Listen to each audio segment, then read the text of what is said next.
Never, ever double fault again. That's a pretty bold claim. And I've got to be honest, you'll probably double fault again. But so do the best players in the world. Federer, Nadal, Djokovic, Murray, they all double fault occasionally. But if you really want to cut down on the double faults, I've got some tips for you today. And, you know, in a 3-set match, if you double fault once, maybe twice, that's not so bad. Okay, that's not going to kill your chances of winning. But when you're double faulting continually, you don't want that at all. So, here are some tips that will prevent double faults. Number one, change your mindset. When you step up to the line to serve, do not look at the service box or at the service line. Because when you look at that service line, you're looking at it through the net. And your brain gets that signal, and guess what? That's where you serve the ball, in the net.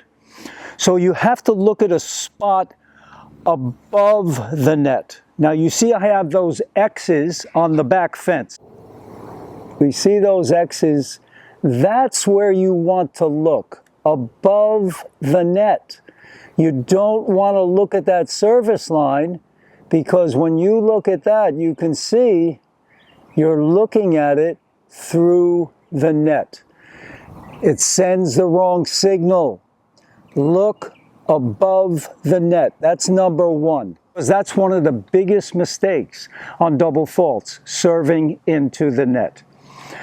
Number two tip, keep your chest and your chin up until you've made contact.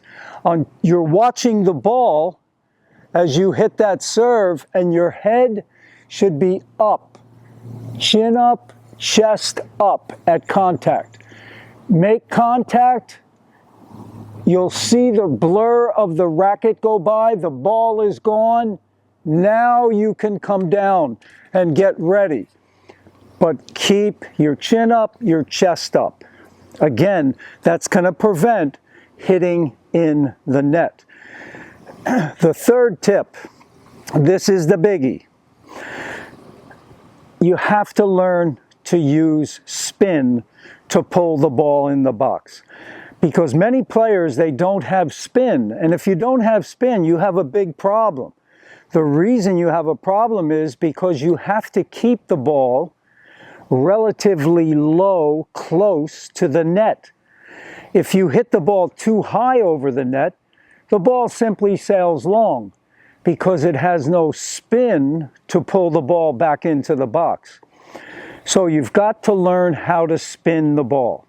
Okay, the key to getting spin is learning how to approach the toss with your racket.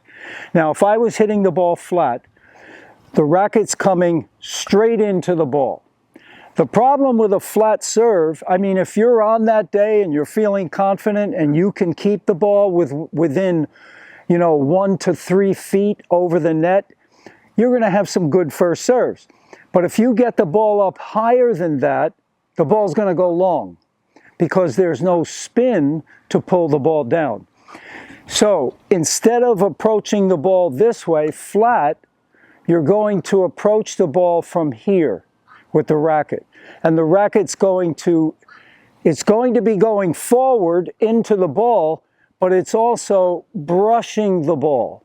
Now, if you use that ball as a clock, and you've got 12 o'clock up here, 6 o'clock down here, you're going to want to brush the ball from, let's say, 7 o'clock, which would be here, or 8 o'clock. So you're still coming from the bottom side of the ball at 7 or 8 o'clock, and you're coming up. So that imparts, if you watch this now, you're going to see the ball is spinning forward. The ball's spinning forward, creating that topspin, and that's what gives you pressure on top of the ball, so it pushes the ball down.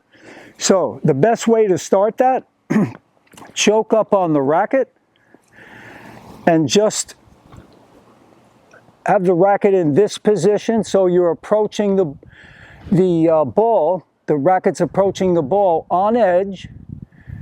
Catch the ball and spin it up. And then move up to the service line, choking up. Just start with your racket in this position, and you're practicing approaching the ball from that angle.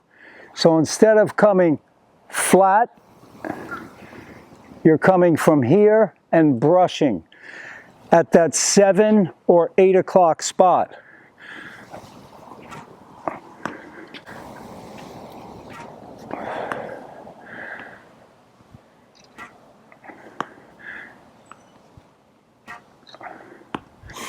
And that'll start to give you the idea of how to get that spin.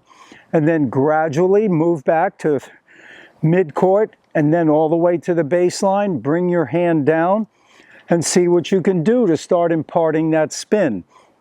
The key for you on that is going to be to remember, aim a lot higher than you normally would aim. Because you're getting that spin, you're going to have to aim 6 feet, 8 feet, 10 feet over the net, and that spin will pull it down. That'll start to give you the feel of how high you have to aim to clear the net and let that spin work for you.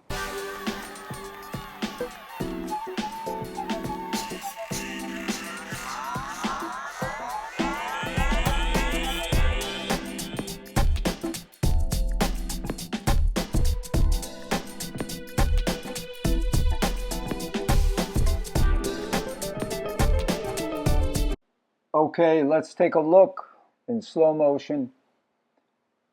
And you're going to see here when the ball leaves my strings, it's not going down. The ball is going out.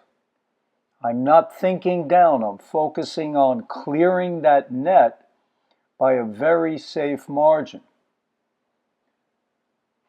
Right there you can see the ball is quite high, but I've imparted a little topspin that's going to pull it back into the service box.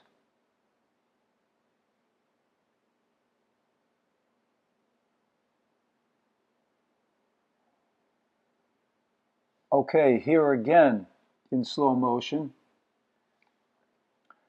I want you to notice the approach that the racket takes to the ball. Okay, right there you can see the racket is on edge. So as I come up, you're going to notice that I'm brushing from that 7 or 8 o'clock position. So I'm coming from a low point on the ball. That's going to give me some topspin. Again, look at how high the ball is clearing, or has left my racket. It's not going down, it's going out, but it's got that spin now, and it pulls it back into the box.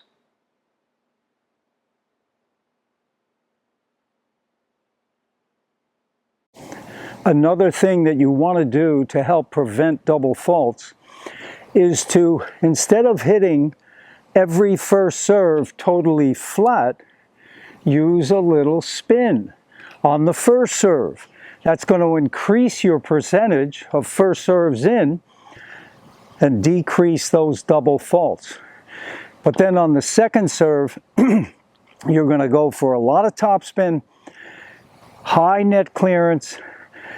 Get that high window, the X's on the back fence in mind, because remember, you're going to have serves that are going to catch the back of the line.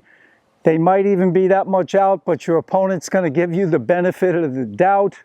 So the key here is don't double fault into the net. If you're going to double fault long. That's key. So you've got to get that high window, aim high. That's what you're going to have to get used to if you're not hitting spin yet. If you're just learning how to get spin, you have to aim higher. That's the key. So please give this video a like, a thumbs up. Please subscribe to the channel if it's your first time here. Check out my website in the description box. I have many courses that can help you become the best tennis player you can be. All the best. Take care.